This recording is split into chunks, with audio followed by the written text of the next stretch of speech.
وعباد الرحمن الذین یمشون علی الارض ہونا، اللہ کے بندے وہ ہیں جو زمین پر چلتے ہیں تو آہستگی اور نرمی کے ساتھ، قدم مار کر نہیں چلتے، اکڑ کر نہیں چلتے، بلکہ یہ کہ معلوم ہوتا ہے فروتنی کے ساتھ چل رہے ہیں، اور یہ اپنے آپ کو آقا نہیں سمجھتے، مالک نہیں سمجھتے، بلکہ غلام سمجھتے ہیں۔ اللہ کے غلام ہیں، عباد الرحمن ہیں، اللہ کے بندے ہیں، تو غلاموں کی طرح چلتے ہیں، وہ اکڑ کر نہیں چلتے۔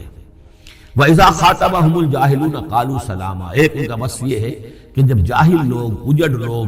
مشتعل مزاج لوگ خامخواہ ان سے الجھنا چاہیں، بحث و مباحثے میں انہیں جو ہے وہ خامخواہ الجھانا چاہیں، تو وہ کہتے ہیں سلام، وہ الجھتے نہیں، بحث و تمہیز کے اندر نہیں۔ جب وہ دیکھتے ہیں کہ ایک شخص بحث پر اتر آیا، وہ اب بات سمجھنا نہیں چاہتا، اس کے اوپر ضد جو ہے وہ مسلط ہو چکی ہے، تو اب خامخواہ اس کے ساتھ وہ الجھے رہنا، جس کو ہم کہتے ہیں ہمارے ہاں وہ پنجاب میں یہ سینگ پھنسا کر آدمی جو ہے وہ اپنا وقت ضائع کرے، اس کا بھی وقت ضائع کرے، کوئی فائدہ نہیں۔ میچور آدمی یہ کہ دیکھے اگر تو واقعی یہ بات سمجھنا چاہ رہا ہے تو سمجھائے، نہیں سمجھنا چاہتا، اس کی اصل میں نیت ہی نہیں ہے، تو پھر خامخواہ اس کے ساتھ الجھنے کا فائدہ نہیں۔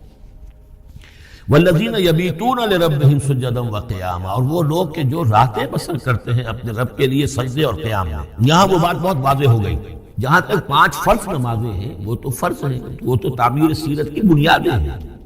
ان کی تو مداومت کرنی ہے۔ والذین یحافظون والذین هم علی صلواتہم یحافظون، لیکن یہ لوگ جو ہیں جن کے دل آشنا ہو گئے ہوں اللہ سے، اگر اللہ کے ساتھ دوستی ہو چکی ہو، تو پھر یہ کہ رات کا وقت ہوتا ہے کہ جس میں وہ پھر بندہ اٹھتا ہے، کوئی دیکھ نہیں رہا ہے، لوگ سوئے ہوئے ہیں، کوئی ڈسٹربنس نہیں ہے۔ خیر ہماری تو آج کل شہری زندگی میں راتوں میں بھی ڈسٹربنس رہتی ہے، لیکن یہ کہ عام طور پر بہرحال دن کے مقابلے میں تو ایک سکون کی کیفیت ہوتی ہے، اس وقت اپنے رب سے راز و نیاز کی باتیں، کبھی اس کے سامنے کھڑے ہیں، کبھی سر بسجود ہیں۔ والذین یبیتون لربہم سجدا وقیاما والذین یقولون، اور وہ کہتے رہتے ہیں سب کے باوجود، ربنا اصرف عنا عذاب جہنم، اے رب ہمارے عذاب جہنم کو ہم سے پھیر دے، دور کر دے۔ یہ سورہ نور میں بھی ہم نے پڑھا تھا کہ وہ ساری شخصیت جو ہے بیان کرنے کے بعد وہ اس کے بعد بھی لرزاں و ترساں رہتے ہیں۔ یوم تتقلب فیہ القلوب والابصار، ڈرتے رہتے ہیں اس دن کے خیال سے کہ جس میں نگاہیں اور دل الٹ دیے جائیں گے قیامت کے دن سے۔ ان عذابہا کان غراما، یقیناً اس کا عذاب جو ہے وہ چمٹ جانے والی شے ہے۔ انہا ساعت مستقر و مقامہ، پروردگار وہ جگہ جہنم جو ہے یقیناً بہت بری جگہ ہے، مستقل قیام کے لیے بھی اور تھوڑی دیر کے لیے بھی۔ جو میں نے عرض کیا تھا کہ دنیا میں بری سے بری جگہ بھی جو ہے اس میں بھی آپ تھوڑی دیر کے لیے جائیں گے تو ریکریشن ہو جائے گی چینج کی وجہ سے، اور اچھی سے اچھی جگہ جو ہے اس میں بھی مستقل رہنا پڑے تو پھر اس کے اندر کوئی حسن اور کوئی جو ہے دلچسپی باقی نہیں رہے گی۔ تو اس کے بجائے جو جنت کا اور جنت کا تصور دیا جا رہا ہے، جنت اتنی اچھی جگہ ہے کہ مستقل طور پر رہنے کے باوجود اس کی دلچسپیوں میں، اس کی رعنائیوں میں کوئی کمی نہیں ہوگی، اور جہنم اتنی بری جگہ ہے کہ ایک لہجے کے لیے بھی کسی کا قدم وہاں گیا تو وہ اپنی پوری جو ہے سختی اس کے اوپر ظاہر کر دے گی۔ والذین اذا انفقوا لم یسرفوا ولم یقتروا وکان بین ذلک قواما، اور وہ لوگ جو خرچ کرتے ہیں تو نہ تو وہ اسراف کرتے ہیں اور نہ ہی بخل سے کام لیتے ہیں، بلکہ اس کے بین اعتدال جو ہے واقعہ یہ ہے کہ دنیا کا مشکل ترین کام ہے، توازن اور اعتدال۔ ظاہر بات ہے یہ لوگ جو میچور ہیں، سمجھدار ہیں، اب ان کے ہاں یہ ہوگا کہ ان کے اس خرچ کرنے کے معاملے میں بھی اعتدال ہوگا۔ والذین لا یدعون مع اللہ الہا آخر، 3 کبیرہ گناہ وہ ہیں جیسا کہ ہم نے پڑھا ہے سورہ نساء میں بھی، ان تجتنبوا کبائر ما تنہون عنہ، تو بڑے بڑے گناہ وہ کون سے ہیں کہ جن سے اگر تم باز رہو تو باقی چھوٹے گناہ تو اللہ تعالیٰ جو ہے وہ معاف بھی کرتا رہے گا۔ اور ان میں سے سب سے بڑا تو 2 مرتبہ فرمایا شرک، اور شرک کے بعد پھر قتل ناحق اور پھر زنا، یہ 3 ہیں۔ قتل ناحق سے بھی در حقیقت تمدن کی جڑ کٹ جاتی ہے، اور زنا سے تمدن جو ہے وہ سڈاس بن جاتا ہے، پھر اس کے اندر گندگی ہو جاتی ہے۔ تو اس حوالے سے یہ 3 چیزیں یہاں بیان کی جا رہی ہیں۔ والذین لا یدعون مع اللہ الہا آخر، وہ لوگ کہ جو نہیں پکارتے اللہ کے ساتھ کسی اور معبود کو۔ ولا یقتلون النفس التي حرم اللہ الا بالحق، نہ ہی قتل کرتے ہیں کسی جان کو جس کو کہ اللہ نے محترم ٹھہرایا ہے مگر حق کے ساتھ۔ قتل کے بدلے قتل والا معاملہ ہے، یا مرتد کا قتل ہے، یا زانی شادی شدہ کا رجم ہے، جو بھی ہے۔ ولا یزنون، نہ وہ زنا کرتے ہیں۔ ومن یفعل ذلک یلقى اثاما، اور جو کوئی بھی یہ کام کرے گا وہ اس کی پاداش کو پکڑ کر اس کو جو ہے اس حاصل کر کے رہے گا، یعنی لازماً اس کی سزا اس کو مل کر رہے گی۔ یلقى اثاما یضاعف له العذاب یوم القیامہ، قیامت کے دن اس کا عذاب دگنا کر دیا جائے گا۔ یہ آیت اس اعتبار سے بہت اہم ہے کہ منکرین حدیث نے بہت شور مچایا ہوا ہے کہ قرآن مجید میں کہیں عذاب قبر کا کوئی تذکرہ نہیں ہے، صراحتاً واقعتاً نہیں ہے، احادیث میں بہت تفصیل ہے، لیکن یہ کہ یہ مقام ایسا ہے کہ جس سے ثابت ہوتا ہے کہ قیامت کے دن سے پہلے بھی عذاب ہے۔ یضاعف لہ العذاب یوم القیامہ، دگنا کیا جائے گا ان کے لیے عذاب قیامت کے دن۔ اس کا مطلب ہے کہ عالم برزخ میں بھی ان کے لیے عذاب ہے۔ اور جو فرمایا گیا ہے کہ یہ جو قبر کا گڑھا ہے یا یہ جہنم کے گڑھوں میں سے ایک گڑھا ہے اور یا جنت کے باغیچوں میں سے ایک باغیچہ ہے، اور یا تو وہاں ایک کھڑکی کھول دی جاتی ہے جنت کی جہاں سے ٹھنڈی ہوائیں اور خوشبوئیں آتی رہتی ہیں، اور یا یہ کہ کھڑکی کھول دی جاتی ہے جہنم کی طرف جس سے آگ کی لپٹ اور گرمی جو ہے اور لو جو ہے وہ آتی رہتی ہے۔ یضاعف لہ العذاب یوم القیامہ، قیامت کے دن اس کے لیے عذاب دگنا کر دیا جائے گا، ویخلد فیہ مہانا، اور پھر وہ رہے گا اس عذاب میں ہمیشہ ہمیشہ۔ الا من تاب، ہاں استثناء ہے، استثناء یہ ہے من تابہ، جو جس نے توبہ کر لی دنیا ہی کے اندر موت کے آنے سے پہلے پہلے، معلم یغرغر، الا من تابہ و آمن، اور ایمان لایا۔ گویا کہ جو شخص اس قسم کے گناہوں میں مبتلا ہوتا ہے چاہے وہ قانوناً کافر نہ ہو، حقیقتاً وہ کافر ہو جاتا ہے، ایمان اس کے دل سے نکل جاتا ہے، لہذا توبہ گویا کہ اثر نو ایمان لانے کے مترادف ہے۔ الا من تاب و آمن وعمل عملا صالحا، اور وہ پھر عمل کرے نیک، فاولئک یبدل اللہ سیئاتہم حسنات، تو ایسے لوگوں کی برائیوں کو اللہ تعالیٰ نیکیوں سے بدل دیتا ہے۔ اس کے دونوں معنی ہے کہ توبہ کے نتیجے میں ایک تو نامہ اعمال میں جو اندراج ہوا تھا برائی کا وہ صاف ہو جائے گا اور اس کی جگہ نیکی کا اندراج ہو جائے گا، اور یہ معنی بھی ہے کہ زندگی میں اس دنیا میں توبہ کے نتیجے میں اخلاق جو ہے وہ پاک صاف ہو جاتے ہیں، دامن اخلاق کے دھبے دھل جاتے ہیں، اور انسان کا جو دامن کردار ہے پھر صاف شفاف ہو جاتا ہے۔ وَكَانَ اللَّهُ غَفُورًا رَحِيمًا، اور اللہ تعالیٰ غفور الرحیم ہے۔ وَمَن تَابَ وَعَمِلَ صَالِحًا، اب دوبارہ تکرار کی گئی، اور جو توبہ کرے اور پھر نیک عمل کرے، فَإِنَّهُ يَتُوبُ إِلَى اللَّهِ مَتَابًا، تو وہ ہے کہ جو توبہ کرتا ہے اللہ کی جناب میں جیسا کہ توبہ کرنے کا حق ہے۔ توبہ کی تسبیحیں ہو رہی ہوں، استغفار کی تسبیحیں ہو رہی ہوں، اور آیت کریمہ کے ختم ہو رہے ہوں 1.25 لاکھ کا اور لاکھ کا، لیکن حرام خوری جو کی توں جاری ہو، وہ سارے غلط کام ویسے کہ ویسے جاری ہوں، وہ کوئی توبہ نہیں ہے، اس کا کچھ حاصل نہیں۔ والذین لا یشهدون الزور، اور وہ لوگ کہ جو جھوٹ کے پر موجود بھی نہیں رہتے، جھوٹ کی گواہی والی بات نہیں ہے یہاں، لیکن جھوٹ کی گواہی تو گویا کہ اس کے اندر خود بخود امپلائڈ ہے، یعنی ان کے اندر صداقت اور حق کے ساتھ اتنی غیرت ہوتی ہے کہ جہاں کوئی جھوٹ کا گزر بھی ہو وہاں وہ اپنی موجودگی بھی پسند نہیں کرتے۔ جھوٹ کا دھندا ہو رہا ہو، جھوٹ کا کاروبار ہو رہا ہو، جھوٹ بولا جا رہا ہو، یہ وہاں پر ان کی غیرت اور حمیت جو ہے صداقت کے ساتھ اور سچ کے ساتھ وہ اتنی ہے کہ وہ وہاں موجودگی بھی اپنی برداشت نہیں کرتے۔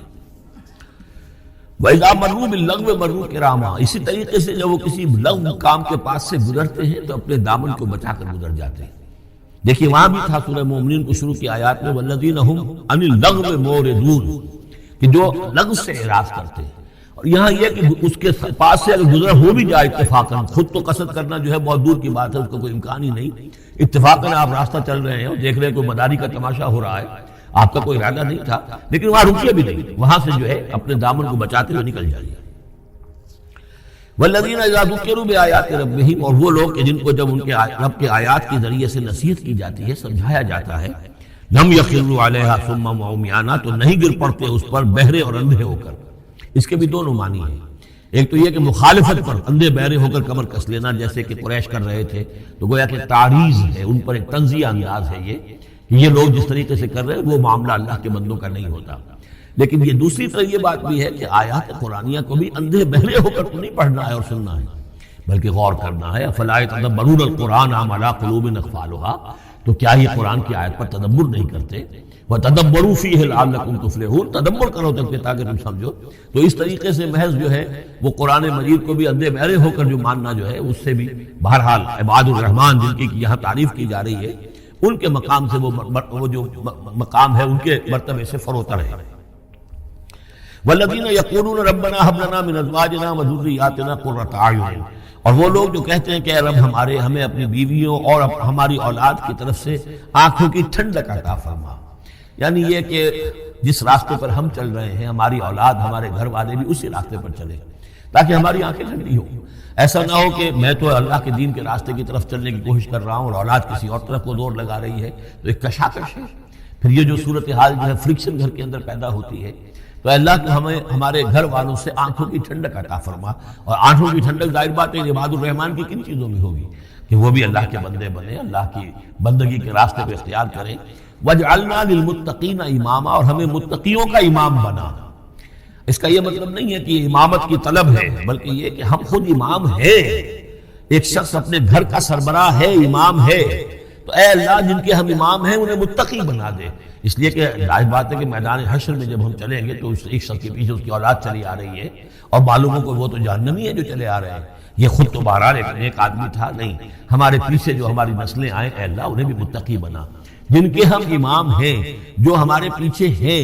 جن کے کہ ہم دنیا میں جیسے کہ فرمایا ہے حدیث میں بھی آتا ہے کلکم راعٍ وکلکم مسئول عن رعیتہ، تم میں سے ہر شخص کی حیثیت ایک چرواہے کی ہے، اور اللہ نے کچھ نہ کچھ مخلوق جو ہے اپنی اس کے چرواہے کے حوالے کی ہے۔